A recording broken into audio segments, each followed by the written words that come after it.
Morning class. मैं आशीष कुमार चौहान साई कृषि coaching institute से, और मैं आपके सामने बहुत ही अच्छा सब्जेक्ट जिसका नाम है एनिमल हस्बेंड्री, उसके बारे में आपको पढ़ाऊंगा, जो आपके सिलेबस का काफ़ी बड़ा हिस्सा है ना। जिसका मार्किंग अगर देखें CGPAT में तो आपका लगभग 60 मार्क का होता है, जो कि अपने आप में बहुत ही बड़ा रोल अदा करता है ना। तो आज अपन सबसे पहले देख लेते हैं इसके सिलेबस के बारे में।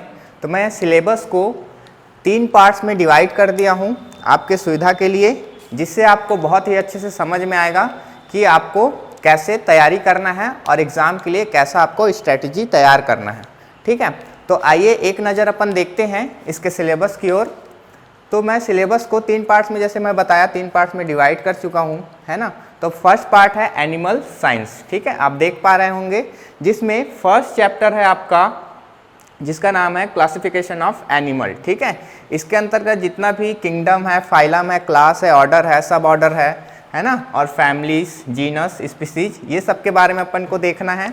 उसके बाद इसी के अंदर एनिमल एनाटॉमी, जिसमें हम जो एनिमल्स होते हैं उसके एक्सटर्नल और इंटरनल पार्ट्स के बारे में जानेंगे, है ना। उसके शरीर में कौन कौन से अंग पाए जाते हैं, बाहरी अंग, और आपके आंतरिक अंग कौन कौन से होते हैं। ठीक है, उसका सेकंड चैप्टर में अगर देखें तो एनिमल ब्रीड्स। ठीक है, जैसे कि आपके सिलेबस में 4 ब्रीड के बारे में अपन को पढ़ना है, जिसमें से फर्स्ट है आपका काऊ, सेकंड है बफेलो, थर्ड है गोट और फोर्थ है आपका सीप।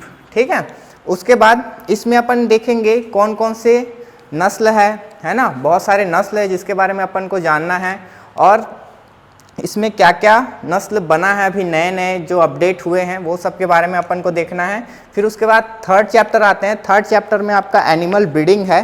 ठीक है, अब ब्रीडिंग से क्या समझ रहे हैं, जो जिसे बोलेंगे हिंदी में अपन पशु प्रजनन। ठीक है, जिसके अंतर्गत हमको देखना है सिलेक्शन ऑफ एनिमल, हमें कैसे कैसे एनिमल्स को सेलेक्ट करना है ब्रीडिंग पर्पस के लिए। उसके बाद इसके टाइप्स को देखना है, क्लासिफिकेशन देखना है, और इसी के अंदर आता है AI, जिसका फुल फॉर्म है आर्टिफिशियल इंसेमिनेशन। ठीक है, कृत्रिम गर्भाधान जिसको बोला जाता है।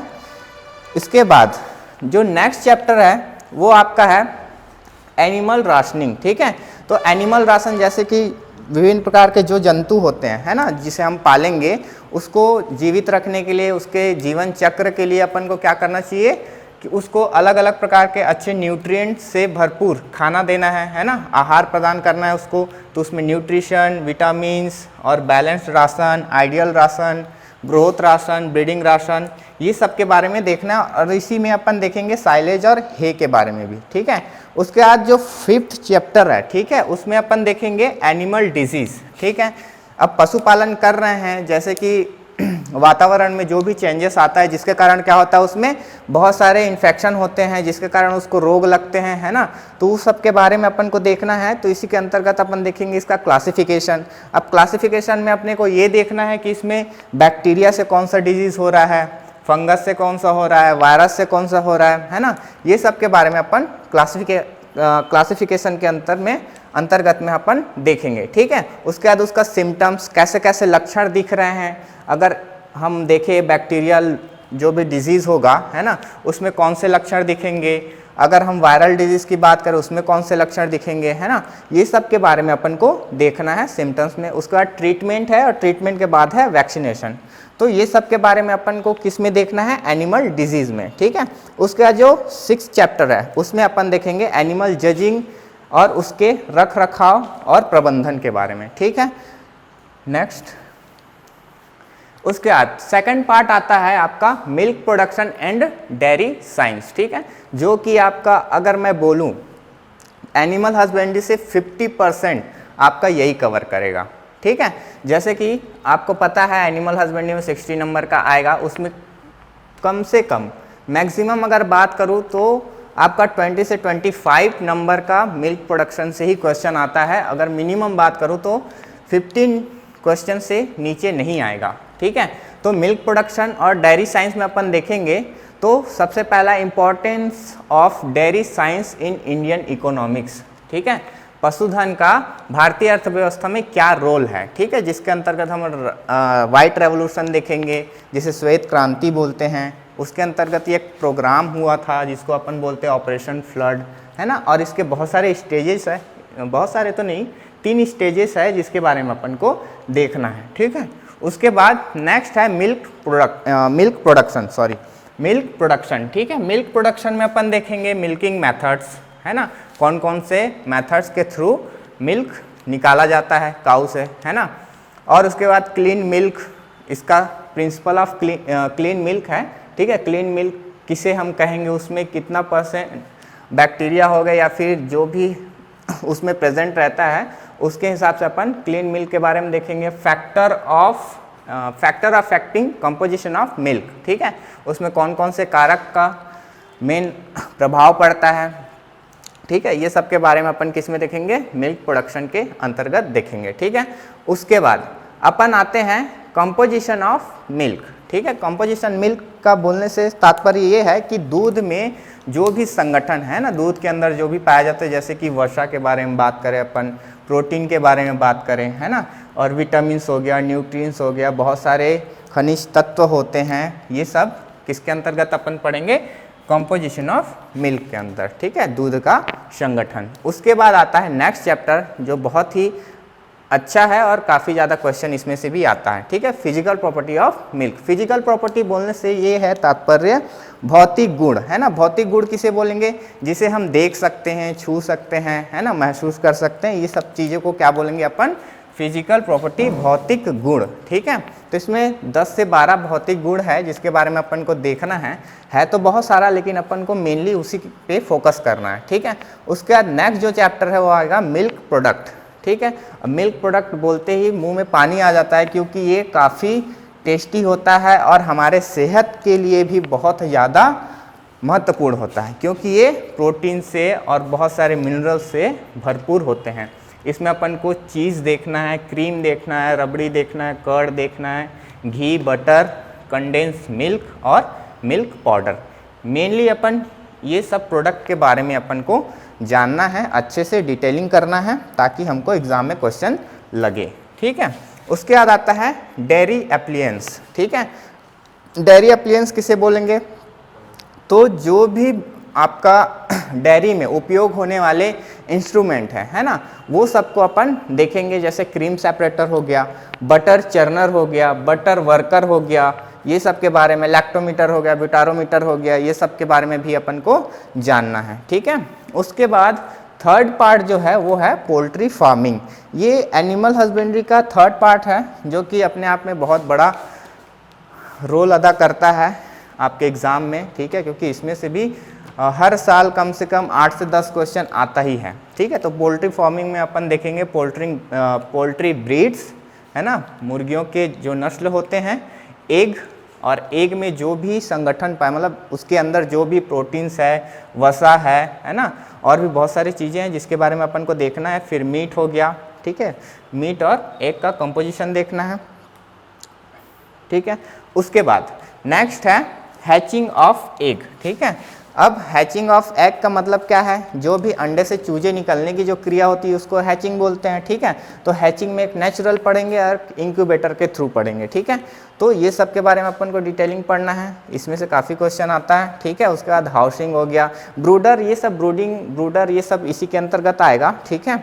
उसके बाद हाउसिंग, ठीक है, मुर्गीशाला जिसको बोलेंगे, मुर्गी को रहने के लिए जो जगह बनाया जाता है, ठीक है, उसके बारे में अपन को देखना है। उसका साइज कितना होना चाहिए, उसमें क्या क्या आपका कैरेक्टर्स होना चाहिए जो मुर्गियों के रहने के लिए अनुकूल वातावरण प्रदान करे, ठीक है। उसके बाद उसका राशनिंग और आपका डिजीज़, ठीक है। नेक्स्ट है आपका डिजीज़, ठीक है। डिजीज़ कौन कौन से पोल्ट्री में आते हैं, मेनली बरसात में हो गया, बहुत ज़्यादा उसमें डिजीज़ लग जाता है, ठीक है। इसके मैनेजमेंट के लिए काफ़ी ज़रूरी है क्योंकि बहुत ज़्यादा सेंसिटिव होते हैं मुर्गी, इसीलिए इसको हमको पढ़ना है, ठीक है। उसके बाद अपन आते हैं जैसे कि एनिमल हस्बेंड्री, ठीक है। सिलेबस की अपन बात कर चुके, तो सिलेबस में अपन जितने भी चीज़ें देखें उसको बारी बारी से अपन कंप्लीट करते जाएंगे। तो आज मैं छोटा सा टॉपिक स्टार्ट करूंगा जिसका अपन बोलेंगे, टॉपिक का नाम तो इंट्रोडक्शन ही है, ठीक है। तो एनिमल हस्बेंड्री आप 11th-12th से पढ़ते आ रहे हैं कि एनिमल हस्बेंड्री किसे कहते हैं, है ना। तो एक छोटा सा डेफिनेशन है यहाँ पे। तो कृषि विज्ञान का वह शाखा है, ठीक है, जिसके अंतर्गत अपन क्या करते हैं, पालतू पशुओं के विभिन्न पक्षों, जैसे भोजन हो गया, आश्रय हो गया, उसका स्वास्थ्य हो गया, है ना, और पशुओं में विभिन्न प्रकार की बीमारियां जो होती है उसके बारे में अपन को अध्ययन करना है। इसी को अपन क्या बोल सकते हैं, एनिमल हस्बेंड्री बोल सकते हैं, ठीक है। तो ये तो हो गया छोटा सा डेफिनेशन, इससे हमको पता चलता है कि एनिमल हस्बेंड्री होता क्या है, ठीक है। उसके बाद अपन देखें, अगर इसके हिस्ट्री के बारे में छोटा सा देखें तो अपन को पता चलता है कि जैसे कि हमारा, ठीक है, मनुष्यों का जनरली क्या करते हैं, हर 10 साल में जनगणना होता है। इससे हमको पता चलता है कि देश में कितने मात्रा में, मतलब बोल सकते हैं पॉपुलेशन कितना है ना।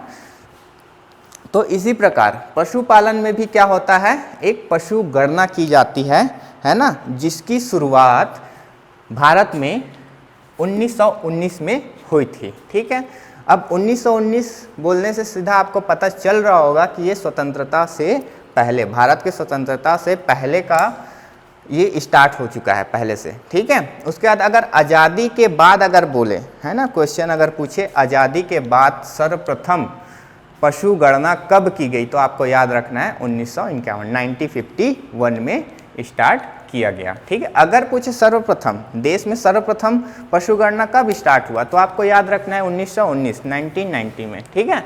तो इस चीज़ को आपको याद रखना है, दोनों काफ़ी ज़्यादा इंपॉर्टेंट है, ठीक है। क्वेश्चन पूछा जा चुका है, ये डेट और आपका स्वतंत्रता के बाद वाला डेट को आपको याद रखना है, ठीक है। उसके बाद जो पशु गणना है ना, कितने वर्षों में होता है, जैसे कि मनुष्य में बात करें तो हर 10 साल में एक बार होता है, वैसे ही अपन देखें पशुओं में, तो पशुओं में प्रत्येक 5 वर्षों के अंतराल में क्या होता है, पशु गणना की जाती है, ठीक है। इसको भी आपको याद रखना है कि कितने वर्षों के अंतराल में पशु गणना की जाती है, तो आपको याद रखना है 5 वर्षों के अंतराल में पशु गणना की जाती है, ठीक है। तो अभी जो लास्ट वाला जो पशु गणना हुआ था, है ना, अगर हम करंट में बात करें, वर्तमान में बात करें, तो 2017 में हुई है, ठीक है, जिसका डाटा आपको 2019 के आसपास आई है, ठीक है। 17 में स्टार्ट हुआ और 2019 में उसका डाटा हमको मिला है, ठीक है। तो और उससे कौन सी हुई है, तो 2012 में हुई है, 5 साल अगर हम माइनस कर दे तो 2012 होगा उसका, है ना। तो जो 2012 और 2017 ये दोनों का डाटा को अपन को लेके चलना पड़ेगा, ठीक है। और इसका क्रम पूछता है, आपके एग्जाम में क्रम भी पूछता है, ठीक है। तो 2017 में जो हुआ है उसका क्रम कौन सा है, तो 20वां क्रम है, ठीक है, 20वीं क्रम है, इसको आपको याद रखना है। और जो 19वीं जो क्रम है वो कब हुआ, तो 20 अगर 17 में हो रहा है, 2017 में हो रहा है, तो 19वां क्रम कब होगा, आप उसको कॉमन सेंस लगा सकते हैं कि 19वीं जो क्रम है वो 2012 में ही हुआ होगा, ठीक है। तो इस चीज़ को भी आपको याद रखना है, ठीक है। एग्ज़ाम में ज़रूरी नहीं है कि करंट अफेयर्स मतलब करंट डाटा को ही दे दे, हो सकता है उसके 2 साल पिछले डाटा को भी पूछ दे, ठीक है। उसके बाद अगर देखें भारत में पशुओं की सर्वाधिक संख्या का क्रम देखें, ठीक है, सर्वाधिक पशुओं की संख्या का क्रम देखें भारत में, तो भारत में सबसे ज़्यादा पशुओं की संख्या कहाँ है, तो उत्तर प्रदेश में है, ठीक है। कहाँ है, उत्तर प्रदेश में। उसके बाद कहाँ अगर है तो राजस्थान में, ठीक है, उत्तर प्रदेश, फिर राजस्थान, फिर उसके बाद है आंध्र प्रदेश, फिर है मध्य प्रदेश, ठीक है। तो इस क्रम को भी याद रखिएगा। ये जो क्रम है वो 2012 का डाटा था, 2017 में इस डाटा को अपडेट नहीं किया गया है, इसीलिए पुराना डाटा को अपन को लेके चलना पड़ेगा। अगर पूछ दिया तो आपको याद रखना है यहाँ पे, ठीक है। उसके बाद अपन देखें जीडीपी, इंडियन जीडीपी का कंट्रीब्यूशन कितना है आपका लाइफ स्टॉक का, ठीक है। तो आपको याद रखना है 4.11%, ठीक है। इसको याद रखिएगा, पूछ सकता है एग्जाम में, आता भी है इस टाइप का क्वेश्चन, ठीक है। तो आपको इसको अच्छे से याद रखना है। वहीं पे अगर पूछे कि टोटल एग्रीकल्चर का, ठीक है, टोटल एग्रीकल्चर का अगर पूछे कि जो आपका लाइफ स्टॉक सेक्टर है, ठीक है, तो एग्रीकल्चर में कितना % उसका कंट्रीब्यूशन है, तो आपको याद रखना है 25.6% इसका कंट्रीब्यूशन है, ठीक है। इसको भी आपको याद रखना है। एक छोटा सा ये भी याद रखिएगा GVA, ठीक है, ग्रॉस वैल्यूएबल एडेड, मतलब मुख्य जोड़ा गया मूल्य, ठीक है। तो इसको कितना % है ये ये 2018-19 का डाटा है, ठीक है, जो जितना भी बता रहा हूँ 2018-19 का डाटा है, ठीक है। तो ये 5.1% है, ठीक है, इसको भी आपको याद रखना है, ये इम्पॉर्टेंट है, ठीक है। अब अगर देखें पशुधन के कुल आय का, ठीक है, जो एनिमल हस्बेंड्री है उसमें जितना भी हमको मिल रहा है, मीट प्रोडक्शन हो गया, मिल्क प्रोडक्शन हो गया, आपका सब चीज़ को मिलाकर अगर देखें सबसे बड़ा हिस्सा किसका है, तो याद रखिएगा दूध उत्पादन का है, जिसका करंट डाटा लगभग 67 पॉइंट समथिंग कुछ है, आपको याद रखना है 67 पॉइंट समथिंग कुछ है, ठीक है। 67 को याद रखिएगा, आपको हो जाएगा, इसको मैं करंट अफेयर जब कराऊंगा तब नोट करा दूंगा, ठीक है। आप बस जानिए कि सबसे बड़ा कंट्रीब्यूशन किसका है पशुधन में, ठीक है, भारत के पशुधन के कुल आय में सबसे बड़ा कंट्रीब्यूशन किसका है, तो आपको याद रखना है दूध उत्पादन, मिल्क प्रोडक्शन का है, ठीक है। उसके बाद सर्वाधिक विदेशी मुद्रा की प्राप्ति कौन से प्रोडक्ट से होता है, ठीक है, क्या बोल रहा है, सर्वाधिक विदेशी मुद्रा की प्राप्ति कौन से प्रोडक्ट से होता है, तो आपको याद रखना है मांस, ठीक है, मीट, ठीक है, मीट के द्वारा ही सबसे ज़्यादा विदेशी मुद्रा अर्जित किया जाता है भारत में, ठीक है। उसके बाद नेक्स्ट है आपका सर्वाधिक कीमती उत्पाद, ठीक है, ये सभी चीज़ को याद रखिएगा। सर्वाधिक विदेशी मुद्रा बोले तो कौन है, मीट के द्वारा, ठीक है। अगर सर्वाधिक कीमती उत्पाद बोले तो आपको याद रखना है पेल्ट, पेल्ट को क्या बोलते हैं, चमड़ा, ठीक है, तो इसको आपको याद रखना है, ठीक है, पेल्ट है ना, क्या है सबसे ज़्यादा कीमती, वैल्यूएबल, ठीक है। उसके बाद पशुपालन में सर्वाधिक खर्च, ठीक है, अगर हम पशुपालन कर रहे हैं तो सबसे ज़्यादा खर्च किस में आता है, तो आपको याद रखना है उसके भोजन में, फीडिंग में, ठीक है, उसके फीडिंग में सबसे ज़्यादा खर्च आता है, लगभग 60 से 70% तो पशुपालन में उसके खाने में ही खर्च आ जाता है, ठीक है। तो इस चीज़ को भी आपको याद में रखना है, ठीक है। उसके बाद नेक्स्ट करिए, चलिए पशु गणना का विवरण देख लेते हैं कि कौन कौन से ईयर में, मतलब जो जो पशु गणना हुआ है, जो क्रम हुआ है, ठीक है, जो क्रम हुआ है आपका उसमें कितना कितना आपका संख्या है पशुओं का, ठीक है। तो मेनली अपन के सिलेबस में दिया है गाय, भैंस, भेड़, बकरी, ठीक है, मतलब काऊ, बफेलो, गोट और सीप के बारे में ही दिया है, तो हम चारों को लेके ही चलेंगे, ठीक है। तो इसमें अपन देखते हैं सबसे पहला काऊ, ठीक है। काऊ की अगर बात करें तो भारत में, ठीक है, ये भारत का है, ठीक है, इस यहाँ पे लिख लीजिएगा, भारत में पशुओं की गणना का विवरण है, ठीक है। तो 2012 और 2017 का हम क्या करेंगे, देखेंगे, ठीक है। तो सबसे पहले देखते हैं काऊ का, तो काऊ का अगर 2012 में देखें, याद रखिएगा यूनिट मिलियन में है, ठीक है, तो 190.9 190.9, ठीक है, मिलियन क्या है, गाय, मतलब गाय था कब, 2012 में, ये था 19वीं पशु गणना के दौरान था, ठीक है। उसके बाद अगर 2017 की बात करें, जो 20वीं क्रम की जो पशु गणना हुई है उसमें 192.49 मिलियन, ठीक है, वो भी मिलियन में ही है, आपको याद रखना है। उसके बाद अगर बफेलो की बात करें तो 108.7 मिलियन कौन है, बफेलो की संख्या, ठीक है, कब, 2012 की पशु गणना में। और 2017 की पशु गणना में 109.85, ठीक है, इसको आपको याद रखना है, ठीक है। आपकी सुविधा के अनुसार मैं हर चीज़ को अलग अलग कर दिया हूँ ताकि आपको याद करने में ज़्यादा परेशानी ना हो, ठीक है।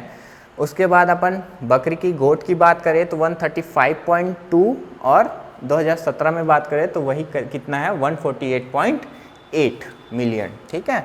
वहीं पे आपका सीप की बात करें तो सीप का है 65.07 और आपका 2017 में बात करें 74.26 मिलियन, ठीक है। अगर सभी का जोड़ बैठाएंगे अपन, सबको टोटल करेंगे तो उसकी संख्या कितनी हो रही है, अगर 2012 की बात करें तो आपको याद रखना है 512.05, ठीक है, मिलियन इसका कुल पशु गणना के दौरान पशु की संख्या प्रेजेंट थी, उपस्थित थी कहाँ, भारत में, ठीक है। जिसमें से आपको याद रखना है इस चारों को मिलाकर ही नहीं है, इसमें और भी एनिमल्स है जिसको अपन इंक्लूड नहीं किए हैं क्योंकि वो अपने सिलेबस में नहीं है। अब हमको बस ये 4 को लेके चलना है, इसीलिए मैं 4 का डाटा बस लिखा हूँ, आपको कन्फ्यूज़न ना हो, इतने ही डाटा को आपको याद रखना है। और टोटल अगर पूछे तो आपको याद रखना है 512.05 मिलियन। ठीक है, ये कब का था? 2012 का। अगर 2017 का पूछेगा तो आपको याद रखना है 535.78 मिलियन। ठीक है, 535.78 मिलियन। ठीक है, तो इस डाटा को भी आपको याद रखना है। ठीक है, तो ये था छोटा सा पशु गणना का विवरण था, इसको भी आपको याद रखना है। ठीक है, क्योंकि कहीं ना कहीं एग्जाम में पूछ देता है। ठीक है, अगर पूछे विश्व के पशुओं की संख्या का, ठीक है, कितना प्रतिशत पशु भारत में पाया जाता है, तो आपको याद रखना है कितना पाया जाता है। अगर 2012 में पूछेगा, 2012 का अगर लिखा रहेगा वहाँ पे मेंशन किया रहेगा तो आपको लगाना है 18%। अगर 2017 का पूछे तो आपको लगाना है 25%। अगर वहाँ पे किसी भी प्रकार का कोई ईयर या फिर डेट मेंशन नहीं किया है तो आपको 25% को ही लेकर चलना है। अगर भाग है ना, पार्ट्स की बात करें, कितना पार्ट या भाग भारत में पाया जाता है, तो 1/5 पार्ट भारत में पाया जाता है। ठीक है, इस चीज़ को भी आपको याद रखना है। ठीक है, अब प्रोडक्शन की बात कर लेते हैं। ठीक है, हम पशुपालन क्यों करते हैं? हमको अच्छे अच्छे उत्पाद मिले इसलिए हम करते हैं, है ना। तो उत्पादन की बात करें, प्रोडक्शन की बात करें, तो यहाँ पे कुछ प्रोडक्ट दिया गया है जिसकी क्वांटिटी दी गई है और उसमें रैंकिंग दी गई है। ठीक है, तो अपन देखते हैं उत्पादन। उत्पादन में सबसे पहला है मिल्क। ठीक है, मिल्क प्रोडक्शन जो कि मिलियन टन्स में है। यूनिट इसका कितना है, क्या दिया है? Million turns. ठीक है, ये आपको याद रखना है। मिल्क प्रोडक्शन में देखो 176.3, ये 2017-18 का डाटा है। ठीक है, इसको याद रखिएगा।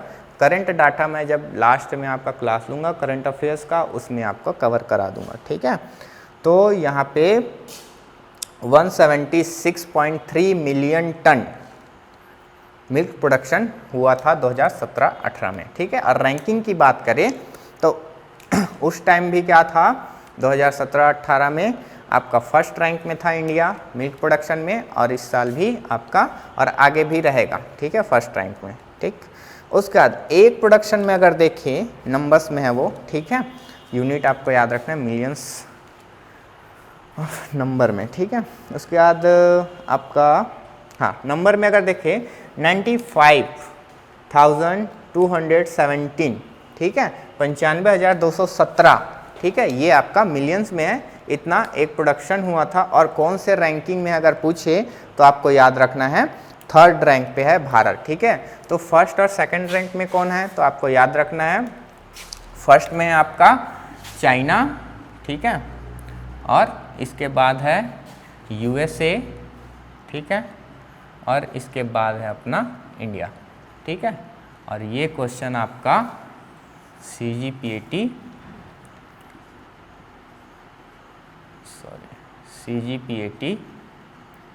2019 में पूछा गया है। ठीक है, ये क्वेश्चन आपका 2019 में पूछा गया है, इसको आपको याद रखना। अगर मीट प्रोडक्शन पूछे मिलियन टन्स में इसका यूनिट, ठीक है, तो 7.7 मिलियन टन प्रोडक्शन हुआ है। इसका रैंकिंग नहीं था उसमें रैंकिंग, तो मैं नहीं लिखा हूँ उसको। उसका वूल प्रोडक्शन, ऊन प्रोडक्शन में अगर देखें ऊन उत्पादन में तो केजी में है। ठीक है, मिलियन केजीस पे है। ठीक है, तो 41.5 केजी है ना, इसका क्या हुआ था, प्रोडक्शन हुआ था। ठीक है, इसका भी रैंकिंग नहीं है। तो यहाँ पे आप प्रोडक्शन को देखें। ठीक है, इसको आपको याद रखना है।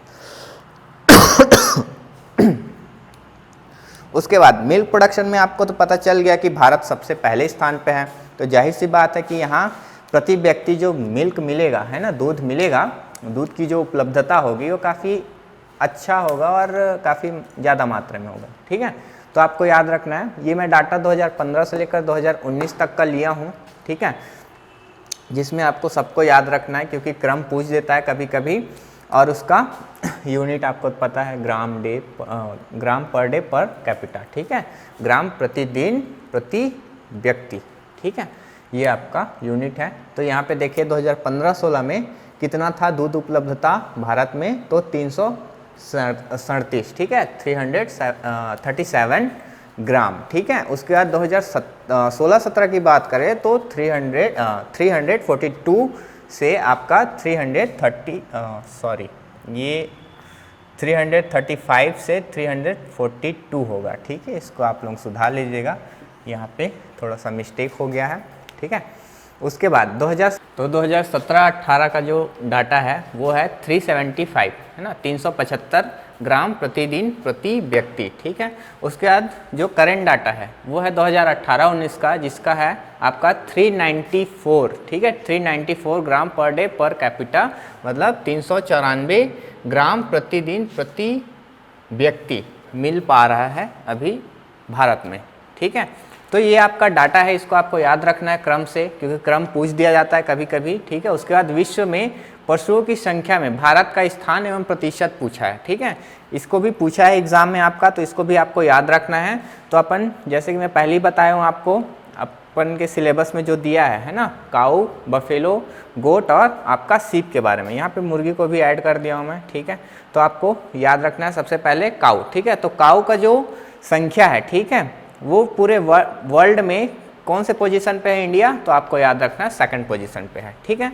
अगर परसेंटेज का बात करें तो विश्व का 15.06% भारत में पाया जाता है, ठीक है। इसको भी आपको याद रखना है, ये दोनों को अलग करके भी लिख सकते हैं आप, ठीक है। तो दोनों को आपको याद रखना है। उसके बाद अगर भैंस की देखें, है ना, बफेलो के बारे में अगर देखें तो बफेलो क्या है, एशिया में सबसे ज़्यादा पाया जाता है और एशिया में भी भारत में सबसे ज़्यादा पाया जाता है, तो इसको भी आपको याद रखना है। ये फर्स्ट स्टेज पे है इंडिया, ठीक है, मतलब फर्स्ट रैंकिंग में है, ठीक है। कितना परसेंट, अगर परसेंटेज की बात करें तो 57.87%, ठीक है। उसके बाद अगर गोट की बात करें तो गोट का है आपका सेकंड रैंकिंग में है इंडिया पूरे विश्व में, और इसका परसेंट का बात करें तो 17.93% इसका जो भारत में है परसेंटेज, किसका, गोट का, ठीक है। उसके बाद भेड़, सीप का, तो सीप में अगर देखिए रैंकिंग की बात करें संख्या में तो थर्ड पोजीशन पे है, और अगर परसेंटेज में बात करें तो वही 7.14% है, ठीक है।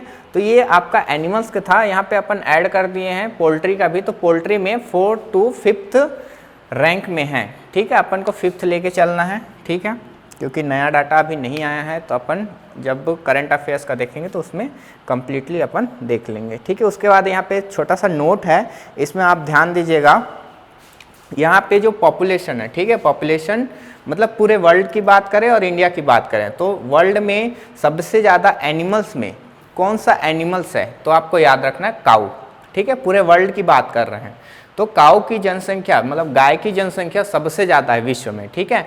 और अगर दुधारू नस्ल मतलब दुधारू पशु की बात करें, ठीक है, मिल्क एनिमल की बात करें पूरे वर्ल्ड में तो भी कौन आएगा, काऊ आएगा, ठीक है। वहीं पे अगर इंडिया को हम देखें, ठीक है, इंडिया में अगर देखें तो इंडिया में है आपका काऊ, पॉपुलेशन में अगर देखें तो सबसे ज़्यादा है काऊ, यहाँ पे कंफ्यूजन नहीं होना कि भैंस है, ठीक है। अगर आप देखेंगे इंडिया में तो सबसे ज़्यादा गली गली में गाय आपको दिख जाएंगे, गाय और गोबर आपको देखने को मिल जाएगा, ठीक है। तो आप कंफ्यूज नहीं होंगे कि भैंस का पॉपुलेशन ज़्यादा है काऊ से, ठीक है। ये बोल रहा है पूरे वर्ल्ड में अगर बफेलो की बात करें तब सबसे ज़्यादा है। अगर हम पूरे मतलब इंडिया में सिर्फ इंडिया में पूछे कि कौन सा एनिमल सबसे ज़्यादा है तो आपको याद रखना है काऊ, ठीक है। वहीं पे अगर मिल्क एनिमल की बात करें तो सबसे ज़्यादा मिल्क प्रोडक्शन होता है इंडिया में, वो है बफेलो, ठीक है। तो इसको आपको याद रखना है, ठीक है, इसमें कंफ्यूजन नहीं होना, यहाँ से भी क्वेश्चन पूछ देगा तो आपको याद रखना है, ठीक है। उसके बाद सेकंड नोट है भारत में पशुओं की नस्लें, ठीक है। इसको तो अपन ब्रीड में पढ़ेंगे बट छोटा सा है, देख लेते हैं अपन, ठीक है। तो नस्लें काऊ का अगर बात करें तो वहीं पे अगर पुराना डाटा अपन लेके चले तो 28 ब्रीड थी, ठीक है। पहले कितना था, 28 नस्लें थी, जो अभी बढ़कर कितना हो गया है 37 नस्लें हो चुकी है अभी, ठीक है, गाय में। अगर बफेलो की बात करें तो बफेलो है आपका 16, ठीक है, 16 नस्ल पाए जाते हैं बफेलो का, ठीक है। जिसमें आपका 2 टाइप्स के बफेलो होते हैं, मैं यहाँ पे आपको बता रहा हूँ, ठीक है। एक होता है वाटर बफेलो, ठीक है, और एक होता है स्वाम्प बफेलो, ये वाटर बफेलो, इसको भारतीय भैंस बोल सकते हैं, भारतीय भैंस है ना, और ये आपका विदेशी भैंस बोल देंगे, विदेशी भैंस, जिसका क्रोमोसोम नंबर अगर देखें 2n आपका ये है 50 और इसका है क्रोमोसोम आपका 48। तो ये है आपका बफेलो। तो जो 16 जो नस्लें हैं वो किसका है, आपको याद रखना है वाटर बफेलो का है, भारतीय भैंस का है, ठीक है। उसके बाद अगर गोट की बात करें, बकरी की बात करें तो 23 है, ठीक है, मतलब 23 नस्लें हैं भारत में पाए जाते हैं। और सीप की बात करें तो 44 नस्ल पाए जाते हैं भारत में।